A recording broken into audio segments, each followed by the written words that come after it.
सारे संसार को शांति, प्रज्ञा, प्यार का संदेश देने वाले करुणागर तथागत भगवान गौतम बुद्ध को मैं सत्नमन करता हूँ।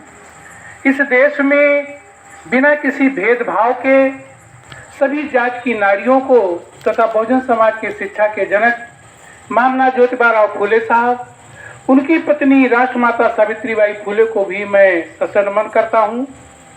इस देश में सभी लोगों को 2 वक्त की रोटी मिल सके, इज्जत सम्मान से जी सकें, सबको हक अधिकार देने वाले आरक्षण के जनक कोल्हापुर के राजा छत्रपति साहू जी महाराज को भी मैं सत्नमन करता हूँ।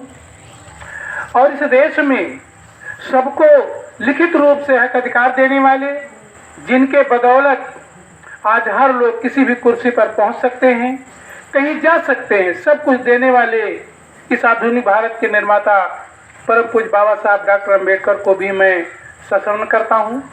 और बाबा साहब डॉक्टर अम्बेडकर के न रहने के बाद इस सोते हुए समाज को जगाने वाले, बहुजनों को फिर से रंग से राजा बनाने वाले मानव काशीराम साहब को भी मैं सत्नमन करता हूं।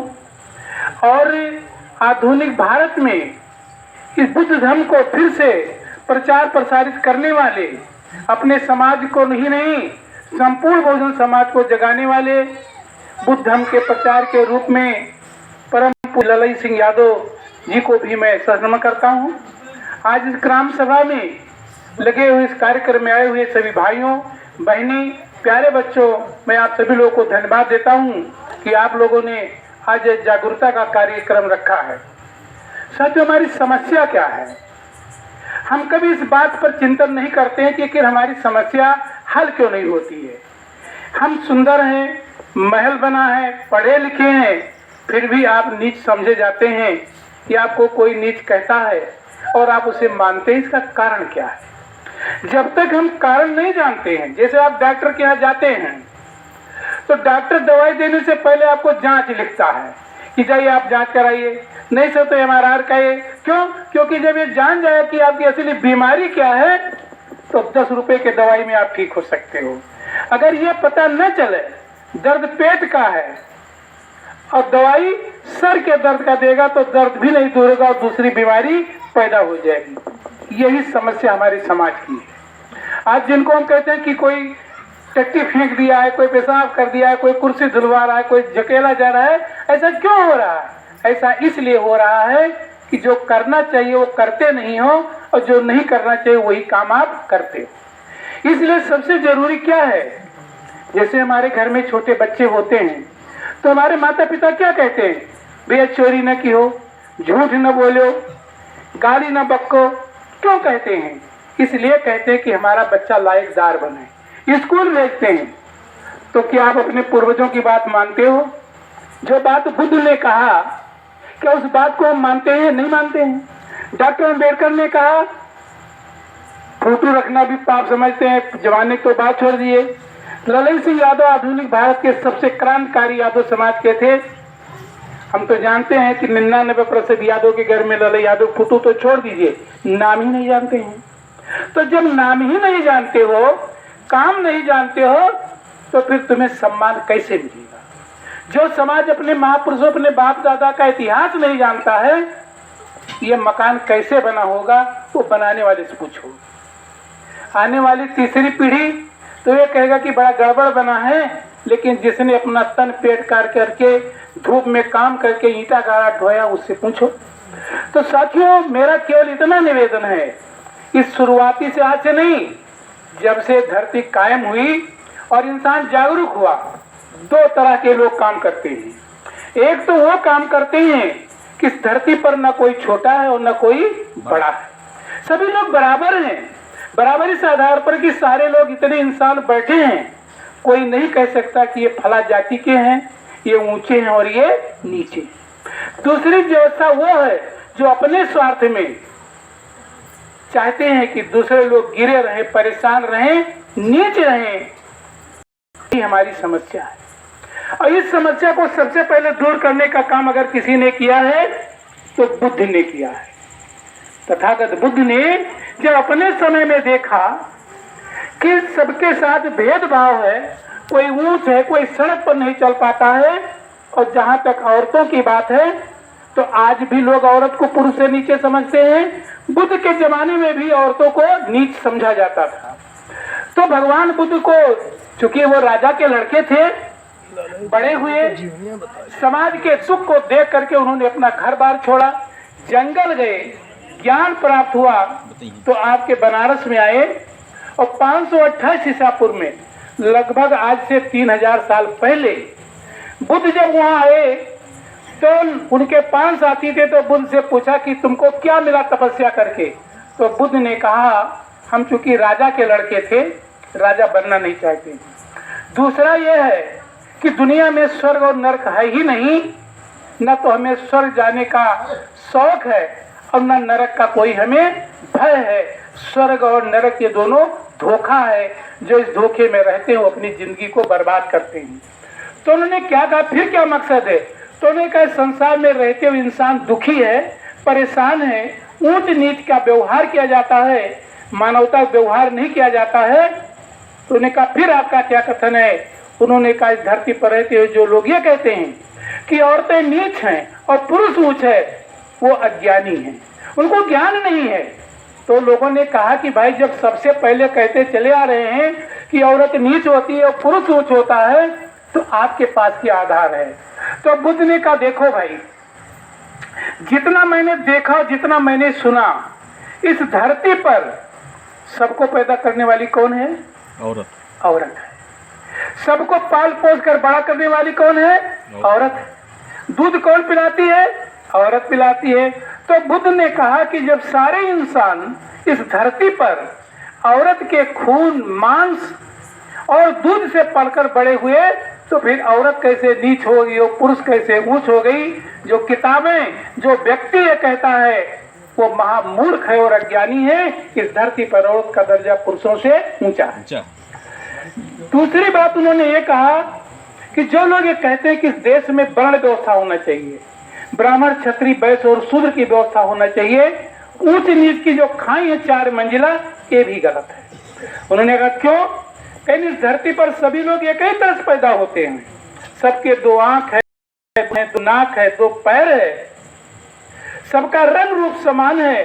तो फिर कोई कैसे ब्राह्मण हुआ, कोई कैसे क्षत्रिय, कैसे वैश्य और कैसे शूद्र हुआ? तो उन्होंने कहा, ये भी बात गलत है। तो कहा, सही क्या है? तो उन्होंने कहा, इस धरती पर न कोई ब्राह्मण है, न कोई क्षत्रिय, न वैश्य, न शूद्र, बाकी सारे लोग मानव हैं।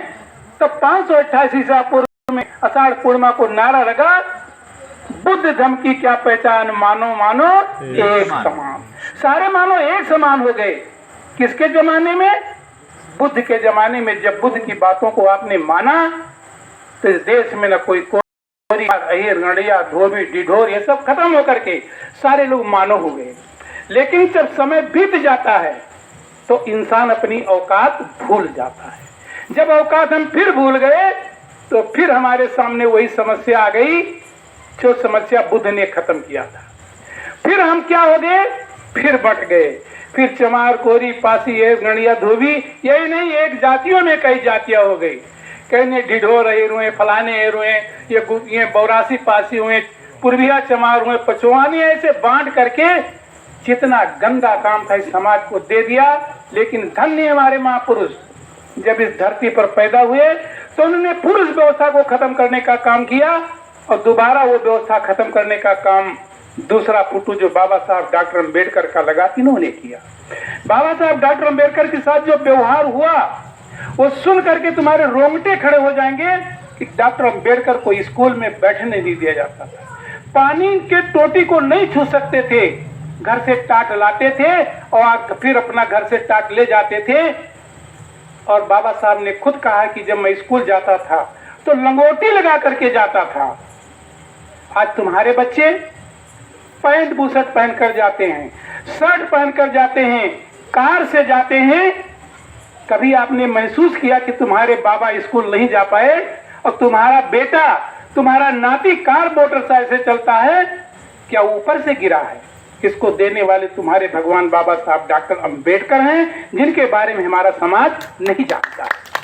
यही जानने की जरूरत है, किसी बुराई करने की जरूरत नहीं है। अगर तुम अपने खेत में गन्ना बोओगे, खाद डालोगे तो तुम्हारा लहलहेगा, बगल वाले के गन्ना पीटने से तुम्हारा गन्ना तेज हरा नहीं होगा।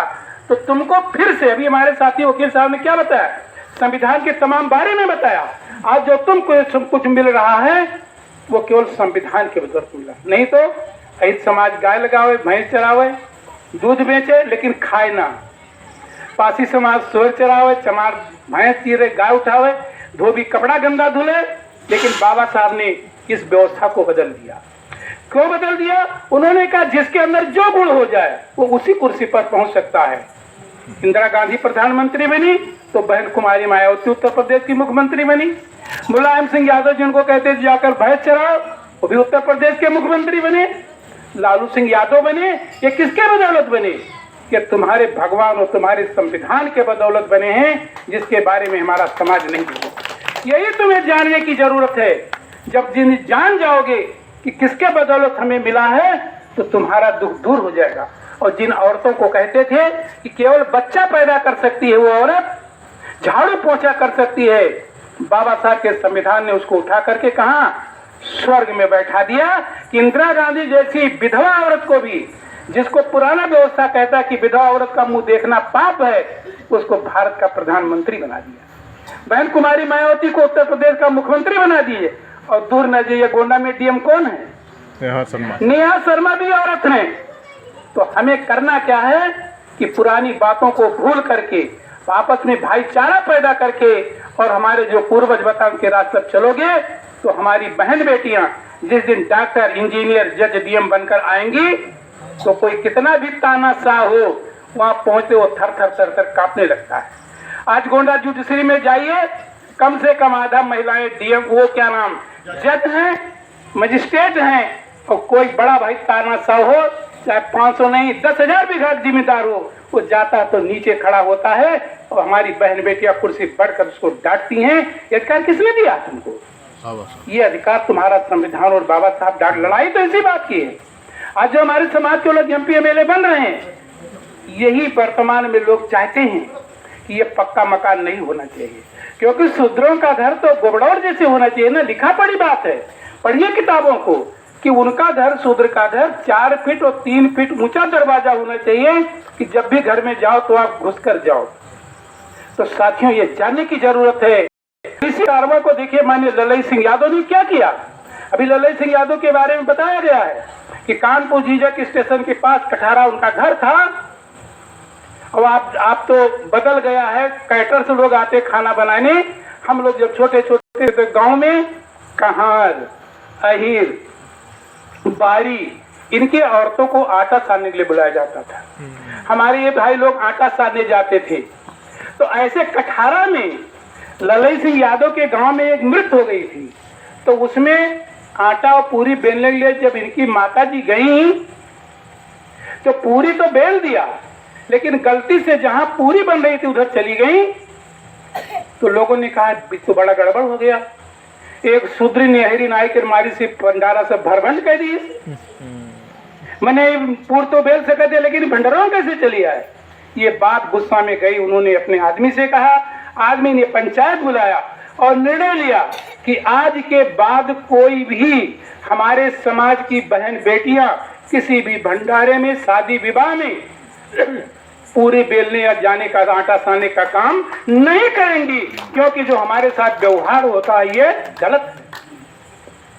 क्या हम लोग इस पर संज्ञान लेते हैं? नहीं लेते हैं, कभी सोचते ही नहीं है। और जब ललई सिंह यादव बड़े हुए तो उन्होंने उसका कारण ढूंढा कि आखिर एक कारण है क्या। तो उन्होंने कहा इस देश में 2 व्यवस्था है, एक पुरानी व्यवस्था है और एक बुद्ध की व्यवस्था है। तो उन्होंने कहा अगर सम्मान से और इज्जत से जिंदगी जीना चाहते हो तो ललई सिंह यादव, क्योंकि पुलिस में नौकरी भी किए, नौकरी छोड़ा और उन्होंने अपने समाज को जगाने के लिए जो किताब पेरियार रामास्वामी नायकर दक्षिणी भारत के लिखे थे, उसी किताब को इन्होंने हिंदी में अनुवाद कर दिया, सच्ची रामायण। सच बात क्या है, वो गलत बात क्या है, ललई सिंह यादव ने लिखा। खुद बौद्ध धर्म ग्रहण किया और अपने समाज को संदेश दिया कि मेरे भाइयों, मेरी बहनों और मेरी बेटियों और बहुजन समाज के लोग अगर इज्जत से जीना चाहते हो तो बुद्ध धर्म को ग्रहण कर लो। क्या हम बुद्ध धर्म को जानते हैं? जब हम जानते ही नहीं तो मानेंगे कैसे? और मानते उसको है जिसको हम ढकेले जाते हैं, धक्का खाते हैं। तो साथियों, किसी बुराई करने से नहीं, आप अपना रास्ता बदलिए। आपका रास्ता क्या है? आपका रास्ता अपने महापुरुषों ललई सिंह यादव का है। और जब 1976 में जब पेरियार रामास्वामी नायकर मरे तो ललई सिंह यादव यहाँ से उत्तर भारत से दक्षिण भारत गए, तमिलनाडु गए। तो लोगों ने कहा कि आज हमारे पहले गुरु जो मर गए हैं, अब हमारा नेता कौन होगा? सब लोगों ने दक्षिण भारत के कहा कि अगला नेता हमारे ललई सिंह यादव होंगे। क्या कोई अहिर समाज का आदमी को मानता है नेता? नहीं मानते हो।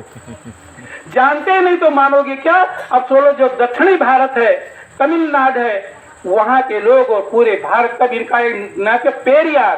पेरियार का मतलब क्या होता है? पेरियार का मतलब होता है महान। और महान किसको कहते हैं? जो महान काम करता है। धन से कोई महान नहीं होता है। साथियों, बातें तो बहुत ज्यादा थी, लेकिन चूंकि बहुत हमारे मित्र साथी बैठे बोलने के लिए, मैं बहुत बहुत धन्यवाद देता हूँ इन आयोजक साथी को, बड़े भाई बड़े बाबू को, जिन्होंने एक कार्यक्रम, और पप्पू और उनके पिताजी को किस गांव में हम लोगों को आने का मौका दिया।